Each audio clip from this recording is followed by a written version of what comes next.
একটা নির্জন গ্রামে সবুজ মাঠের মাঝে একটি পুরনো কবরস্থান ছিল।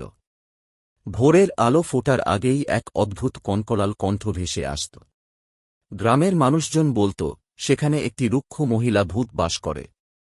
বাঁশঝাড়ের পাশের ছোট্ট কবরটিতে তার শরীর মাটির নিচে চিরকাল শুয়েছিল, কিন্তু তার আত্মা কখনো শান্তি পায়নি। লোকমুখে প্রচলিত ছিল, একদিন সে কোনো অপরাধীর হাতে মারা গিয়েছিল এবং সেই হত্যাকারী এখনও রাত্রে তার ভয়ে ভীত থাকে।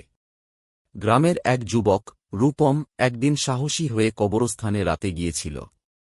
হালকা বাতাসে তার পায়ের নিচে মাটির গন্ধ আর কর্কশ শব্দ শুনতে পেয়ে সে হঠাৎ পিছনে ফিরে দেখল। তার চোখের সামনে একটি মেঘলা অবয়ব ধীরে ধীরে স্পষ্ট হতে লাগল।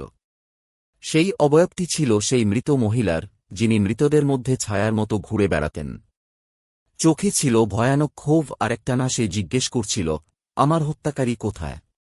রূপম ভয় কাটিয়ে পালানোর চেষ্টা করেছিল, কিন্তু তার পা যেন মাটিতে গেঁথে গিয়েছিল। কবরস্থান থেকে সেই মহিলার চিৎকার আছড়ে পড়ল, এবং পরদিন সকালে রূপমের লাশ কবরস্থানে পাওয়া গেল। তার চোখে ছিল সেই মহিলার ক্ষিপ্ত চেহারা। বয়স যতই বাড়ুক, রাতের অন্ধকারে সেই কবরস্থানে এখনও অনেকেই ভয় পেয়ে যায়, কারণ সেখানে সেই মহিলার আত্মা চিরকাল অপেক্ষা করে নিজের প্রতিশোধ নিতে।